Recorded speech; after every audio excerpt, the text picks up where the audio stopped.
Stripe absolutely leads the industry for cool UI design in SaaS, and their landing page that they've put together for their conference, Stripe Sessions, is no exception. There's about 100 effects that I'd like to break down on here, and maybe I will eventually, but to start, let's look at this one. Now, this might just look like a standard grid, but whenever you actually hover over one of these links, you get these super interesting entrance and exit animations. These are directionally aware, so moving from left to right will animate differently than moving from right to left. We'll use React, TailwindCSS, and Framer Motion to make this happen. Source code is in the description. Let's get started. We can start by just styling everything up. I am going to go over these stylings relatively quickly because I'm more interested in the actual animation piece. If you just want to copy anything, or if you miss anything that I'm saying here or something's not showing up right, all of the code for this is in the description, so just reference that if anything is not looking exactly how it's looking on my screen. To start, I just have this example component. Nothing in here is particularly interesting. I'm just giving this min height of the screen, giving it some background color and some padding, stuff like that. There's really nothing in there that's important. I'm just going to close this up, and we'll start in this component right here that I've called clip path links.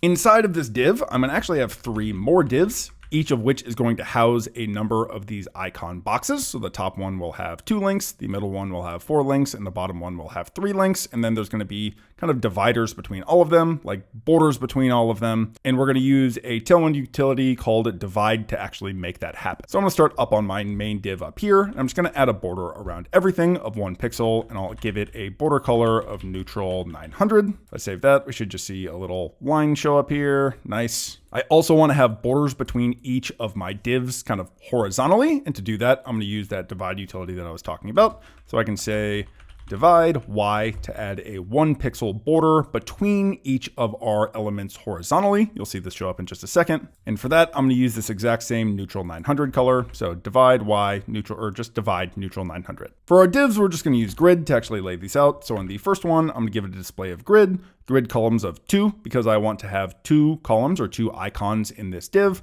a divide on the x-axis of 1 pixel as well. And then I'm going to give it that same neutral 900 color. For the middle div, it's going to be the exact same thing, except it's going to have grid columns of 4. And again, for the last one, same thing, except it's going to have a grid columns of 3. Now, if I save this, nothing's actually going to show up yet because we don't have any content in there, so we can move forward with that piece. I'm actually going to scroll down here, and we're going to create a new component that's going to be called link box. So link box is going to take 2 props, and it's going to return an A tag, something like this. It's going to take in an icon that you actually want to render in the box, and then an href that's just going to lead to wherever we want this link to go. So href equals href like this, and then we actually want to render our icon, which is just going to be a JSX element.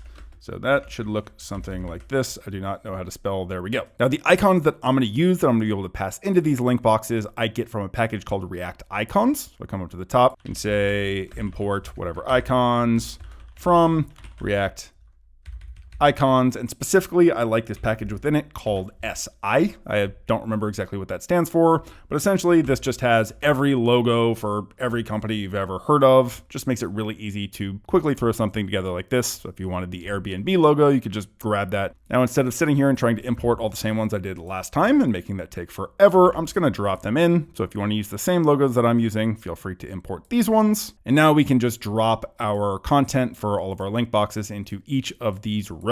So for the first one, I am going to use Google and Shopify. So we're just saying link box, icon, passing it in. And then for each of these, I'm just essentially giving it a blank href. For the middle boxes, I'm going to use Apple, SoundCloud, Adobe, and Facebook. And then for the last ones, I will use TikTok, Spotify, and LinkedIn. And now we should actually see some icons showing up if I did everything right. Yes, nice. They look dumb, but we have icons with links. Cool. So to fix this from looking stupid, let's come down and actually add some stylings to our link box down here. Again, I'm just going to drop these in and we can take a look at them. They are nothing fancy at all. So on my wrapping A tag, I'm giving this a position of relative because we're going to absolutely position that kind of overlay box inside of this. I'm giving it a display of grid so that I can place all of the content in the middle. And then I'm just giving it some width and height. It changes based on different breakpoints, but on the smallest screens, we're giving it a height of 20, then 28, and then 36. Nothing fancy. For the icon itself, I'm just going to add some text size. So XL on small, or 3XL on small, normal XL on the absolute small screen, and then up to 4XL. I'm actually going to make this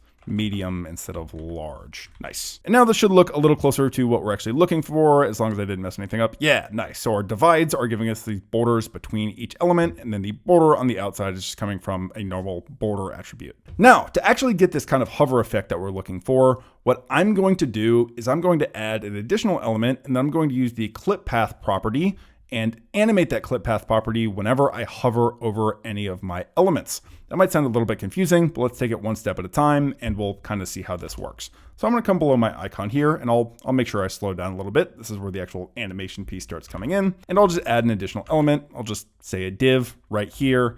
Inside of this div, we can render an icon the exact same way as we did before. You want it to be the exact same font sizes and everything. The only difference is this is going to have a different color. So I'll say text white for mine. And then on our wrapping div, I want to absolutely position this so that it takes up the exact same amount of space as the whole A tag does right here. So on my div, I'll say class name. I'm going to give this a position of absolute and an inset of 0. And this is actually going to make it take up the kind of full size of this A tag. I'll give it a grid and a place content center so that it centers that logo the same way as the other one does. And then I'll also give it a background of neutral 900. And if we save that, we should now have our kind of dark overlays here. If you wanted a different color here, like if you wanted, indigo or something, does not make a difference. Feel free to make it whatever color you want. I'm just using black or close to black because I think it looks nice. Now, how do we actually do this fancy kind of clipping animation thing? Well, instead of actually trying to explain clip path and trying to learn it, honestly, I still don't generally write clip paths from memory. What I do instead is I use this tool called Clippy. Let's see. Yeah, there it is. So I'll have a link for this in the description. But essentially what clip path lets you do is clip an element based on a polygon of any kind or like a circle, and you can add as many of these little points as you want. But all that we care about is a rectangle. I know that this looks like a square, but it does not have to be a square specifically. It's just saying that you have 4 points from each part of the box of your element, and then you can change how you're clipping out the polygon from that element. Looks a little bit weird, but let's just take a look at it. So before we actually do anything fancy, I'm just going to take one of these points and I'm going to drag it down to, I don't know, say right there. That looks good. This will then give you the actual CSS that you need. So I'm going to grab this polygon from right here and go back to my other example, and directly on my div right here, like my overlay div, we'll add an inline style. And then we'll add our clip path property and just drop in that clip path that we just copied.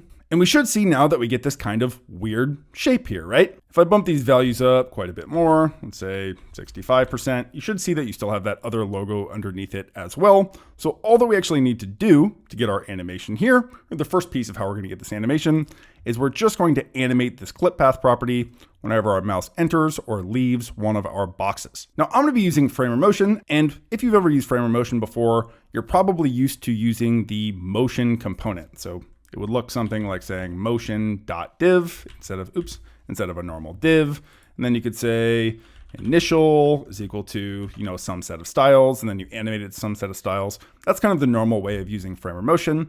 But what I'm going to use instead is the use motion hook, which lets us essentially call a function the same way you would with something like gsap to animate elements. Now, the reason that I'm doing that for this is I want to actually have a bit more control than we're going to be able to get easily out of the normal Framer Motion kind of motion components. You still probably could do it that way, but I want to be able to do kind of directional hover. So if I move my mouse in from the bottom, I want it to animate one way. And if I move my mouse in from the top, I want it to animate a different way. And it's just a little bit easier to be able to kind of call a function and pass it in whatever properties that you want if you're using the hook that I'm going to show you guys. So I'll come up to the top and I'll import the use animate hook from Framer Motion. And the way that this works, also I'll fold this up, we don't really need this anymore, is something like this.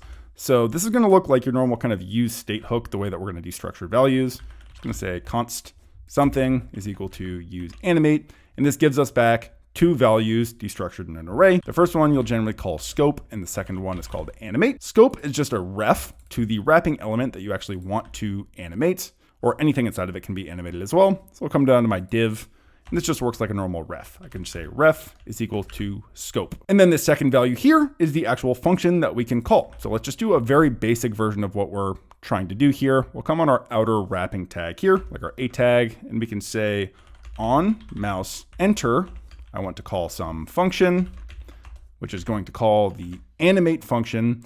And the animate function is going to take a couple of values. So first is going to be the actual element that you want to animate. So pretend inside of the scope of our div here, we had something like a p tag, and we wanted to animate that p tag. Well, you would just add your kind of CSS selector here. So I could just say p tag, and then I could add whatever kind of styles I want to animate here.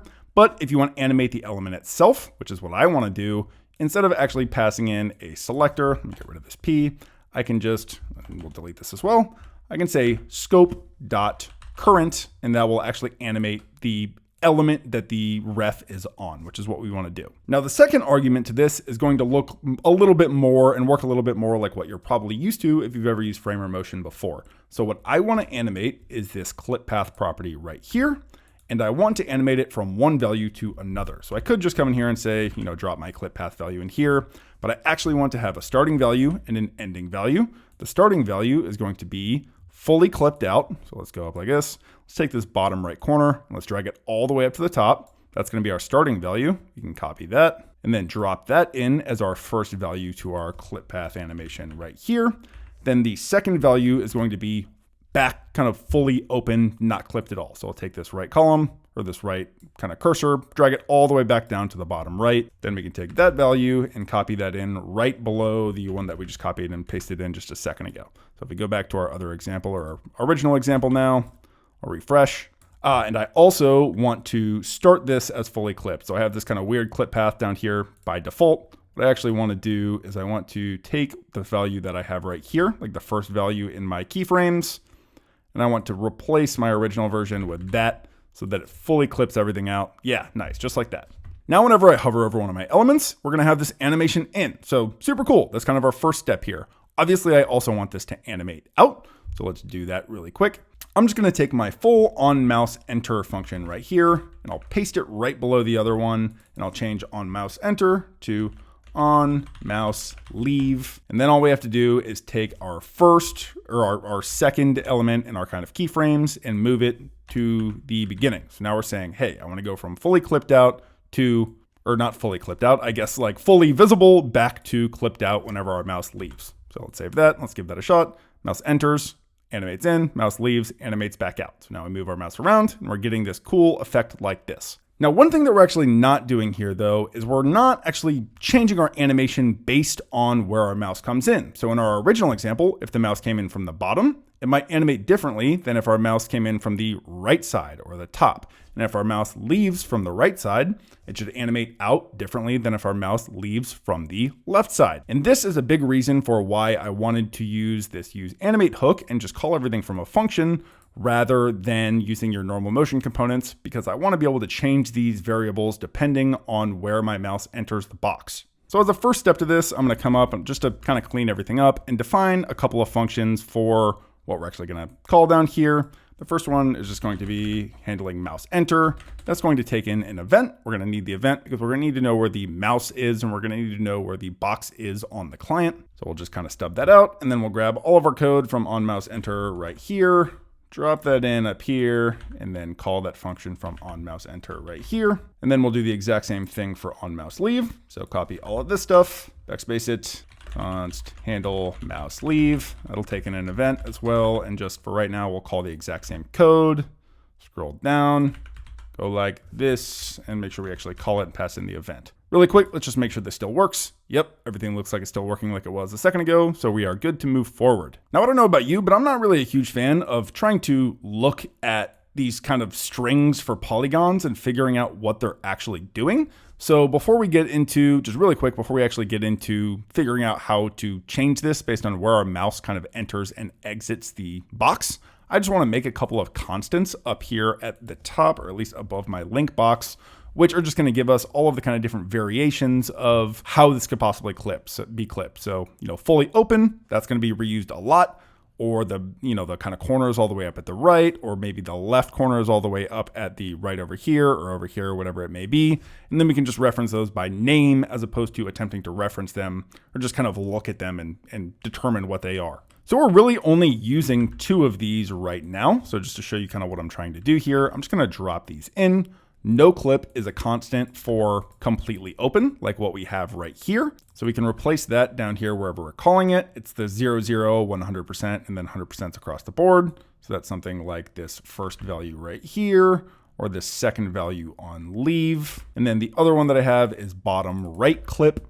That's going to replace the other two. By bottom right clip, I mean that it's just clipping the bottom right corner out. So let's drop those into both of these as well. And let's make sure that that's still doing everything the same way. And actually, I just realized that I did that backwards. I was like going crazy there for a second. So let me flip these back around. I want to go from no clip to bottom right clip on leave.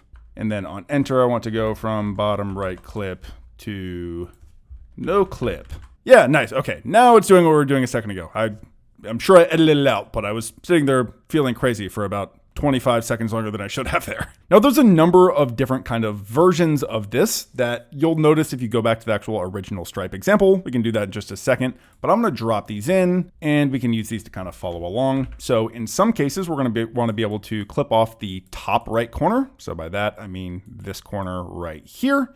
In some cases, I want to be able to clip off the bottom left corner.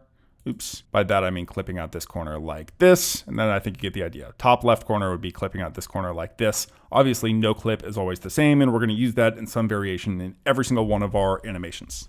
We'll pull back open Stripe sessions really quick, and we can actually kind of analyze what the different variations of this are. Scroll down to wherever that is. Yeah, so here's our example. So we can kind of take notes on this. I don't want to do it super detailed right now, but I do encourage you, if you want, to kind of try and think through this yourself. Essentially, all that I want to do is I want to see the differences, but based on where my mouse enters and exits. So in this example, if my mouse enters the bottom, then the top left corner we animate from the top left corner, right? So mouse enters, we should see from kind of up here. That's should be the origin of where our animation is coming from. And it should animate all the way down here. Now we get the same thing if my mouse enters from the top. And we also get the same thing if my mouse enters from the right. But if we enter from the left, it changes. So looking at this one might be a little bit easier. If I enter from the left, we are animating from this corner instead of the top left corner. So for top or right or bottom, we're going from this top right corner. And if we're coming in from the left side, we're animating from up here. Now the exit is also a little bit different depending on where you exit from. So if I exit to the top right corner is where we kind of exit from. If I exit from the bottom, the top right corner is also where we exit from. Same with the left. It only changes when we exit to the right. So I go to the right and the top left corner gets animated out instead of the top right corner. And those are kind of how we can determine our different keyframes. So this is kind of the same idea, if I open this back up, as what we're doing right here. So we're saying whenever our mouse enters, we want to change kind of the behavior based on what we just saw on Stripe. Now, again, this is probably not something that we need to sit here and actually think through. It's kind of mind-numbing to just go through and see exactly what they're doing. But instead of doing that, I've already done that, and you can grab the code or you can copy what I'm about to drop in here. But we can just figure out what our keyframes should be based on the original version. And again, I've already done that. So they're going to look something like this. If you enter from the left, is kind of what I'm saying here, then I want to go from clipping the bottom right to not clipping at all. Or if I enter from the bottom, top, or right, I want to go from kind of through this steps of keyframe. So I want to go from bottom right clip to no clip, bottom right clip to no clip, top left clip to no clip. So again, what we noticed when I just showed you a second ago, left, bottom, and top, whenever you're entering, all act the same way. Then that's also true for exiting. So left, bottom, and top all kind of animate in the same way, but right for each of these is going to be animated a little bit differently based on kind of where your mouse is when it enters or exits. And we can see that this actually still works, and we kind of see these in action by just dropping them into our original example. So we'll take my entrance keyframes right here, and instead of directly dropping these in like this, I'm going to drop in entrance keyframe, let's say dot left for my mouse enter, and then let's say for exit keyframes, we'll do dot left as well. And now that's kind of what we're getting here. I think the one that's different is right. So let's see what happens based on our animation. If I go from right, so we'll say right for each of these instead of left. And now we should see, I know that I'm going in from the bottom. We'll fix that in a second, but we should see that we're getting a different animation now. We're coming from the top right and then exiting from the top left instead of whatever we were doing just a second ago. But really the question now is how we actually determine what the value should be. So how do we actually figure out where our mouse entered the screen? Well, to start, we're going to need a third function, and we're just going to use kind of the bounding box of whichever element we hovered and compare that with where our mouse is to determine which side we actually entered on. That's a little bit of a mouthful, but let's start writing some code and we'll see how that works. So right here under my handle mouse leave, I'm going to make one more function that I'm going to call get nearest side. This also needs to take in the event, and this is going to return some values. So to start, we'll just say it'll return the value left, and we can just kind of stub all of this out up here. So I'll open each of these up. Each of these are going to call this function, and we'll return a value for what the side is. So we'll say const side is equal to get nearest side, pass in the E, and then instead of hard coding this right here, I will just pass in whatever we get back for side. Then we can do the same thing for on mouse leave. Make sure that we pass in side, and we should see that this still works. Yep, so now moving my mouse around does still kind of animate stuff around. Obviously, it's all hard-coded as left. So how do we now actually figure out where our mouse is entering or exiting? Well, one easy way to do it would just be to get the position of each of our sides for the box on the screen, and then compare those with where our mouse is, and whichever one of those values is the lowest or the closest to 0 should be the closest side. So if I move my mouse in from the bottom, well, it's going to be 0 pixels, or by the time it fires, say 3 pixels from the bottom, but it will be, say 100 pixels from the left and right and 50 pixels from the top. So obviously that's the side that we entered on. And then we can just do the exact same thing for exit. So if I exit to the left, I'm going to be within a couple of pixels of the left side of the box. My mouse will be a couple pixels of the left side of the box, but it will be, 50 or 100 pixels from the top, the left, or the top, the right, and the bottom. In order to actually make this happen, I'll add a line up here at the top of this function, and I'm going to define something that I'm going to call box. We'll say box is equal to event.target.get bounding client rect. And this is a function that we actually need to call. If I actually log out the value of this, so say console.log box, we can head over to our console here, clear this out. And let's see what we actually get as a console log from this. So I'll enter and I'll exit one time. We'll open up each of these and we'll see that these give us a number of different attributes about this. And again, these are about the box that I just hovered. So I hovered on this TikTok box right here. These are the numbers for these. This bottom, left, top, and right though are what we're actually looking for. So these are going to be the values of where these sides are. So say bottom says 387. That's saying it's 387 pixels from the top of the box. Or left is 17 or the screen rather. And then left is 17 pixels from the left side of the screen, and right is 238 pixels from the right side of the screen.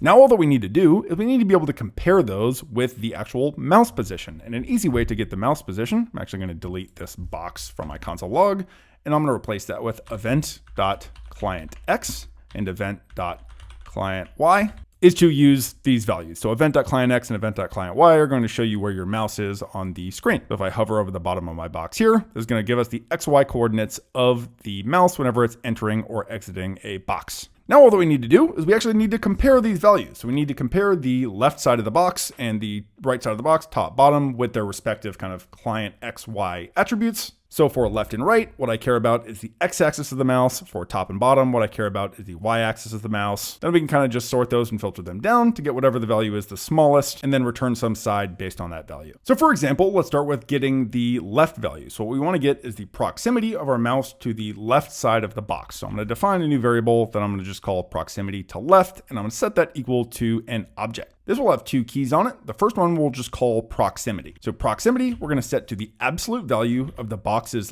left side of the screen minus event.clientX. I then also want to define just a string for what the side is. This is what's going to be actually mapped, in this case, say left, to either of any of these keys that we have up here. So obviously these are going to need to match. So left will need to match with left. And then we just need to do the same thing for all of the rest of our sides. So if I add another space down here, we can say proximity to right. This is using box.right, and that also needs to be compared with the events client X. And we can go ahead and drop in top and bottom as well. So for top, we're using box.top and event.clientY this time. And then for bottom, box.bottom and event.clientY as well. Now the last little trick to this is just figuring out which of these proximity values are the smallest. Let's just actually log these out as well before I move any further, just so we can see what these look like. Space down here, and we'll add one more console log.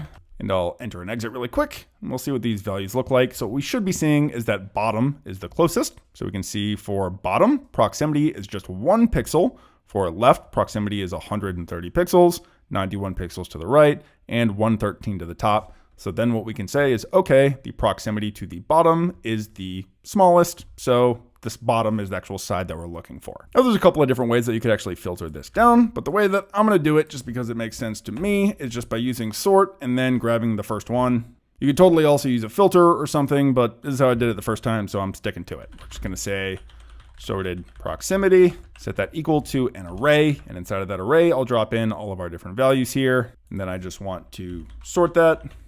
The sort function takes in A and B, and then we just want to compare the A proximity minus the B proximity.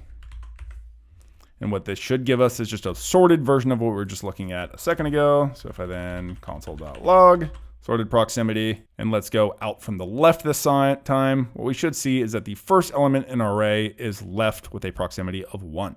So then all we need to actually do is return the side of the first element in this list. So we'll say sorted proximity at 0. And now I'm gonna close everything up and I'm gonna give us a little bit more space here. And as I move my mouse around, we should now see what we're actually looking for. So as I exit to the left, it animates differently than as I animate or as I exit from the right. Same with top, bottom, and everything. As I move this around, you should have the same exact behavior as what we saw just a second ago in the Stripe version. And that is going to be it for this one, guys. As always, the link to the code should be in the description, as well as the link for Clippy, which I mentioned earlier. If you enjoyed this video, I would massively appreciate a like and a subscribe. It really helps me know that this is the type of content that you like so that I can make more of it. But beyond that, I will see you guys next time. Peace.